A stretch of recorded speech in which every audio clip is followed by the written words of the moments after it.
Today I'm going to go over what to expect in preparing for your next Rockfon concealed edge and semi-concealed edge tile installation. For this installation, I'll be installing Rockfon Sonar Concealed Edge Stone Wool Tile into Rockfon Chicago Metallic 1200 Series Grid. Before you get started, there are a few critical pieces of information to know.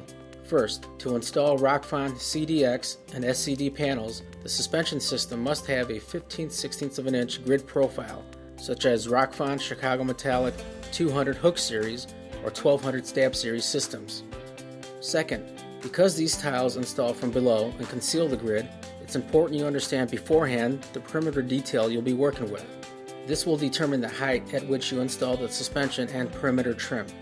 You can finish off the ceiling at the wall using a wall angle, a cut reveal edge, or a box molding. If using a wall angle, use Rockfon 478 concealed perimeter clips to create the space required between the grid and the wall angle. In this method, the tile will sit on top of the wall angle. For a reveal edge look, let the suspension rest on top of the wall angle. Square cut the tile. Use Rockfon 472 border clips to support the tile and create the reveal look. If using a box molding, the suspension can rest on top of the box molding.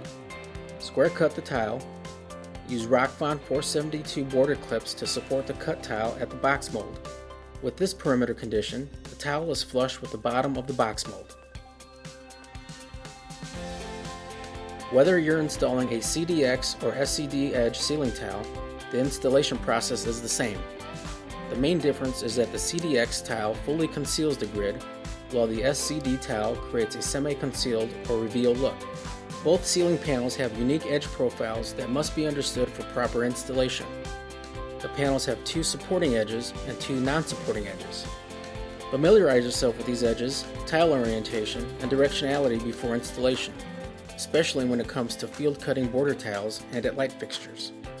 Begin with border cuts, and remember that the tile edge is centered on the grid and conceals it, so measure accordingly. Always check the orientation of the tile before cutting.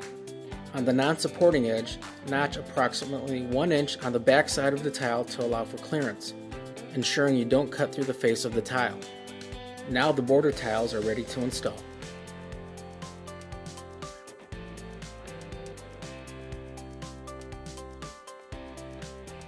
After border tiles are in place, begin installing full-size tiles. To install full tiles, insert one supporting edge side over the flange of the grid to allow for clearance of the opposite supporting edge side. Lift the opposite side, shift, and allow the tile to rest on the grid.